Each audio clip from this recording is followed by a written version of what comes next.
मोदी जी इतने स्वार्थी आदमी हैं कि अगर केवल मामला दोस्ती तक होता तो 2 मिनट में उसको साइड करते और कहते मेरा कोई लेना देना नहीं इससे। अभी भी उसको बचाने में लगे हुए हैं। कभी एसबीआई को कह रहे हैं इसको पैसे दो, आज अखबार में आया पीएफ वालों को भी बोला इसको पैसे दो। सारी एजेंसी अभी भी उसको पूरी तरह से उसको बचाने में लगे हुए हैं।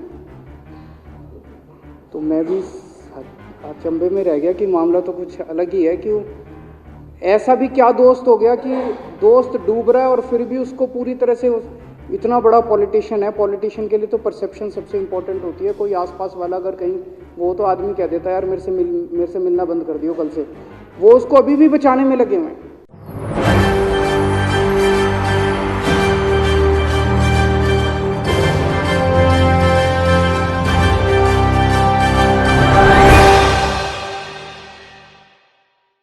पूरे देश में अडानी अडानी अडानी का नाम लिया जा रहा है। तमाम विपक्ष की पार्टियां एक साथ मिलकर यही बात कह रही हैं कि भारत देश में अडानी के मुद्दे को दबाने का प्रयास किया जा रहा है। देश के प्रधानमंत्री अपने मित्र और भाई को बचाने का प्रयास कर रहे हैं। क्या ये सच है?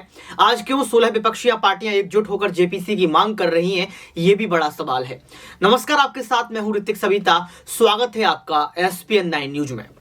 दर्शकों, आपको बता दें कि दिल्ली विधानसभा में अरविंद केजरीवाल ने साफ तौर पर कह दिया है कि देश के प्रधानमंत्री अडानी को बचाने का प्रयास कर रहे हैं, अडानी के मुद्दे को छुपाने का प्रयास कर रहे हैं। पहले आप इस वीडियो को सुनिए। अभी कुछ दिन पहले बीजेपी का एक बहुत बड़ा नेता मिला मेरे को, उससे काफ़ी लंबी चर्चा हुई मेरी, और उसने जो जो बातें बताई वो इतनी चौंकाने वाली थी कि आप सब सुनोगे तो रोंगटे खड़े हो जाएंगे। उसने मेरे से पूछा कि केजरीवाल जी आपको क्या लगता है, मोदी जी अडानी की इतनी मदद क्यों करते हैं? मैंने कहा दोस्त हैं दोनों इसीलिए करते हैं। कहता बस इसलिए। कहता मोदी जी ने आज तक किसी के लिए कुछ नहीं करा, अपनी वाइफ के लिए कुछ नहीं करा, अपनी माँ के लिए कुछ नहीं करा, उनके भाई गुजरात में रहते हैं उनके लिए, किसी रिश्तेदार के लिए कुछ नहीं करा, राजनीतिक गुरु के लिए कुछ नहीं किया। वो अपने दोस्त के लिए इतना कुछ करेंगे, ऐसा कैसे हो सकता है? दोस्त पे इतने मेहरबान क्यों हैं? ऐसी भी क्या दोस्ती है? आज के ज़माने में कौन कोई भाई के लिए कुछ नहीं करता, दोस्त के लिए कौन करता है? तो मैंने कहा फिर क्या मामला है? कहते आप खुद सोचो, इतना बड़ा क्राइसिस हुआ, हिंडनबर्ग की रिपोर्ट आई, चारों तरफ थू थू हुई, पूरा क्रैश कर गया अडानी ग्रुप। मोदी जी इतने स्वार्थी आदमी हैं कि अगर केवल मामला दोस्ती तक होता तो 2 मिनट में उसको साइड करते और कहते मेरा कोई लेना देना नहीं इससे। अभी भी उसको बचाने में लगे हुए हैं। कभी एसबीआई को कह रहे हैं इसको पैसे दो, आज अखबार में आया पीएफ वालों को भी बोला इसको पैसे दो। सारी एजेंसी अभी भी उसको पूरी तरह से उसको बचाने में लगे हुए हैं। तो मैं भी अचंभे में रह गया कि मामला तो कुछ अलग ही है। क्यों ऐसा भी क्या दोस्त हो गया कि दोस्त डूब रहा है और फिर भी उसको पूरी तरह से इतना बड़ा पॉलिटिशियन है। पॉलिटिशियन के लिए तो परसेप्शन सबसे इंपॉर्टेंट होती है। कोई आसपास वाला अगर कहीं वो तो आदमी कह देता है यार मेरे से मिलना बंद कर दियो कल से, वो उसको अभी भी बचाने में लगे हुए हैं। और उसने मेरे को बताया कि मैंने कहा फिर मामला क्या है? तो कहता है जी अडानी तो केवल फ्रंट है, अडानी में सारा पैसा मोदी का लगा हुआ है। मैंने कहा ये कैसे हो सकता है? ये नहीं हो सकता। कहते हैं अडानी के अंदर सारा पैसा मोदी जी का लगा हुआ है, अडानी केवल फ्रंट है, अडानी तो केवल मोदी जी का पैसा मैनेज करता है, मैनेजर है। उसको 10%, 15%, 20% इतनी कमीशन मिलती है, बाकी सारा का सारा पैसा मोदी जी का लगा हुआ है। अगर कल को जांच हो गई, जेपीसी बैठ गई, ईडी की जांच हो गई, सीबीआई की जांच हो गई, तो अडानी नहीं डूबेगा, मोदी जी डूबेंगे। जिस दिन अडानी डूबा उस दिन मोदी जी डूबेंगे। मैंने कहा यार उनको पैसे की क्या जरूरत है, प्रधानमंत्री जी को, मोदी जी को, उनके ना आगे कोई ना पीछे कोई, उनको क्या पैसे की जरूरत है। तो कहता है सर पैसे की हवस होती है, लत होती है। कहता है इतने दुनिया में इतने बड़े बड़े अमीर आदमी हैं, उनको कोई अब और पैसे की थोड़ी जरूरत है, लगे पड़े हैं सारे, और पैसा और पैसा और पैसा। बोला हवस होती है। बोला जिस दिन अडानी दुनिया का सेकंड रिचेस्ट मैन बना था, अडानी दुनिया का सेकंड रिचेस्ट मैन नहीं बना था, मोदी जी दुनिया के सेकंड रिचेस्ट मैन बने थे। और अब मोदी जी का ख्वाब है, उनका सपना है कि वो दुनिया के रिचेस्ट मैन बनना चाहते हैं। प्रधानमंत्री तो बन गए, वो दुनिया के रिचेस्ट मैन बनना चाहते हैं। फिर उसने मेरे को एक एक करके, मैं बड़ा धीरे धीरे उसकी बातों पे, पहले तो मैं एकदम शॉक हो गया, ये कह क्या रहा है कि अडानी के अंदर सारा पैसा मोदी जी का लगा है। फिर वे धीरे धीरे उसने एक एक करके बातें खोल के समझानी चालू की। कहता है मोदी जी श्रीलंका गए, श्रीलंका के राष्ट्रपति राजापाक्सा हैं। राजापाक्सा को मोदी जी ने जबरदस्ती करके वहां का विंड प्रोजेक्ट अडानी को दिलाया। क्यों दिलाया? मैं आप लोगों से पूछना चाहता हूं, आप में से कोई विदेश जाएगा तो वहां की किसी एजेंसी को जबरदस्ती करके अपने भाई को, रिश्तेदार को ठेका दिला के आओगे क्या? ऐसे कोई करता है क्या? मोदी जी ने जबरदस्ती राजापाक्सा के ऊपर प्रेशर डाल के वहां का विंड प्रोजेक्ट अडानी को दिलाया। अडानी को नहीं दिलाया, खुद लिया वो प्रोजेक्ट। वो मोदी जी का प्रोजेक्ट है, वो अडानी का प्रोजेक्ट नहीं है। और ये बात कैसे निकली? वहां का जो बिजली बोर्ड है श्रीलंका का, जैसे अपने यहाँ स्टैंडिंग कमेटी है असेंबली की, पार्लियामेंट की स्टैंडिंग कमेटी है, वैसे उनकी भी पार्लियामेंट की स्टैंडिंग कमेटी होती है। तो वहां पे पार्लियामेंट की, श्रीलंका की पार्लियामेंट की स्टैंडिंग कमेटी ने जब उनके बिजली बोर्ड के चेयरमैन को बुलाया और बोले तूने ये प्रोजेक्ट अडानी को क्यों दिया, तो उसने कहा जी राजापाक्सा साहब ने मेरे को बुलाया था, उन्होंने कहा मोदी जी मेरे पे बहुत प्रेशर डाल रहे हैं कि ये प्रोजेक्ट अडानी को दो। मोदी जी बांग्लादेश गए, बांग्लादेश वालों को बिजली खरीदनी थी, 1500 मेगावाट बिजली 25 साल के लिए।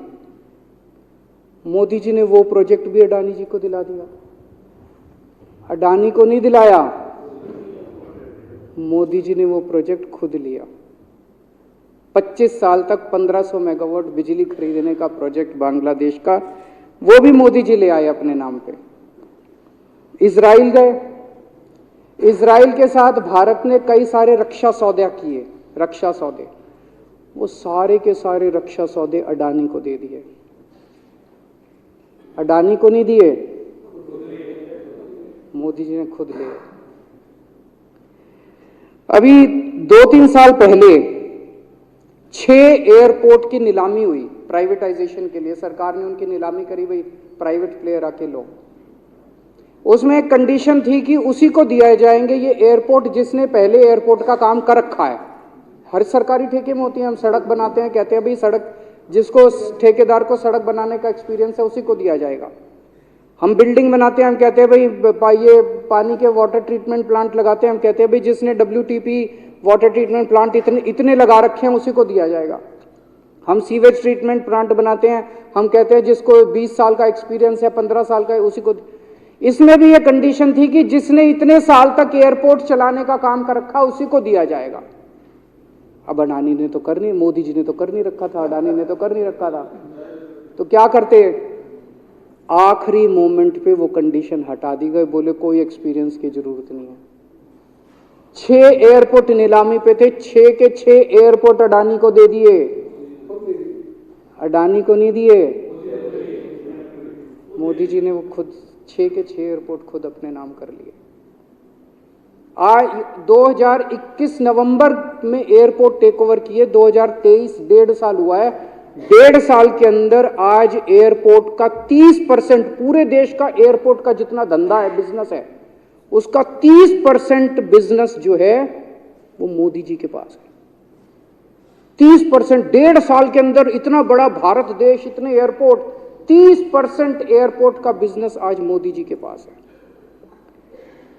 एक और बड़ी इंटरेस्टिंग चीज हो रही है, ये ईडी और सीबीआई को इस्तेमाल करके बंदूक यहां रख के लोगों की फैक्ट्रियां छीनी जा रही हैं। मतलब 10 अक्टूबर 2018 को 10 अक्टूबर 2018 को कृष्णापट्टनम पोर्ट के ऊपर इनकम टैक्स की रेड हुई और 6 अप्रैल 2020 को 1.5 साल बाद वो पूरा एयरपोर्ट अडानी ने खरीद लिया। उसके यहां बंदूक रख के उसको कहा या तो दे दे और या जेल। तो वो अडानी ने नहीं खरीदा, वो मोदी जी के पास चला गया कृष्णापट्टनम एयरपोर्ट। 10 दिसंबर 2020 को एसीसी और अंबुजा सीमेंट पे रेड हुई और 2 साल बाद 16 अक्टूबर 2022 को दोनों सीमेंट प्लांट मोदी जी के पास चले गए। 2020 जुलाई को मुंबई एयरपोर्ट का मालिक था जीवीके, उसके ऊपर सीबीआई और ईडी की रेड हुई, एफआईआर हुई और 1 महीने बाद मुंबई एयरपोर्ट जो है वो मोदी जी के पास चला गया, अडानी के पास चला गया। तो ईडी और सीबीआई पे रेड कराते हैं, उसको धमकाते हैं फैक्ट्री वाले को, कंपनी वाले को कि या तो जेल जा और या तेरी फैक्ट्री हमको दे दे। ये इधर तो सुनते थे हरियाणा की तरफ ये तुच्छी, इधर इसकी फैक्ट्री भी छीन ली, पंजाब में भी सुनते थे इसकी भी फैक्ट्री छीन ली, इसकी। पूरे देश के अंदर ये इतनी गुंडागर्दी मची पड़ी है कि ईडी की रेड करा देते हैं, सीबीआई की रेड करा देते हैं, यहाँ बंदूक रखते हैं और कहते हैं या तो फैक्ट्री दे दे और या जेल जा। ये क्या चल क्या रहा है इस देश के अंदर? इन्होंने अभी थोड़े दिन पहले ऑर्डर निकाला कि सारे जितने पावर प्लांट हैं, जितनी राज्य सरकारें हैं, पंजाब सरकार की, हमारी जो सरकार है उनके पास भी ऑर्डर आया, सारी सरकारों को जितना उनका कोयले की रिक्वायरमेंट है उसमें से 10% कोयला इंपोर्टेड इस्तेमाल करना पड़ेगा। और इंपोर्ट केवल मोदी जी करते थे, अडानी करता था। तो इसका मतलब आपको 10% अपना कोयला कंपलसरी, जरूरत नहीं है आपको कोयले की, लेकिन 10% कोयला आपको अडानी से खरीदना पड़ेगा। हमारे देश का कोयला 2000 रुपये टन है, इंपोर्टेड कोयला 20,000 रुपये टन है। 10 गुना दाम के ऊपर आपको अडानी से यानी कि मोदी जी से कोयला खरीदना पड़ेगा। तो सुना आपने इस वीडियो को सुनने के बाद आपको पता लग गया होगा कि किस तरीके से यहां पर अरविंद केजरीवाल हमलावर हैं और मजाक में सारी बातें कह देते हैं। लेकिन सबसे बड़ा सवाल दर्शकों ये भी है कि क्या जेपीसी की जांच से यहां पर केंद्र की सरकार भाग रही है? क्या सच में जेपीसी की जांच हो जाएगी तो बीजेपी सरकार गिर जाएगी? क्योंकि कई बार देखा गया है कि जब भी जेपीसी गठित की गई है उस समय मौजूदा सरकार गिर जाती है। और अगर यहां पर मोदी सरकार को डर नहीं है, मोदी सरकार ने अडानी को बचाने का प्रयास नहीं किया है, अगर अडानी और मोदी के कोई रिश्ते नहीं है, तो क्यों यहां पर बीजेपी सरकार जेपीसी से भाग रही है? ये विपक्ष बड़ा सवाल खड़ा कर रहा है। लेकिन देखना यह होगा कि अरविंद केजरीवाल की इन बातों को सुनने के बाद देश के प्रधानमंत्री क्या जवाब देते हैं और क्या सच में जेपीसी गठित होने के बाद बीजेपी सरकार को झटका लग सकता है? क्या सच में 2024 में देश के प्रधानमंत्री जो एक सपना फिर से प्रधानमंत्री बनने का देख रहे हैं वो टूट जाएगा? आज के लिए सिर्फ इतना ही। देखते रहिए SPN9 न्यूज।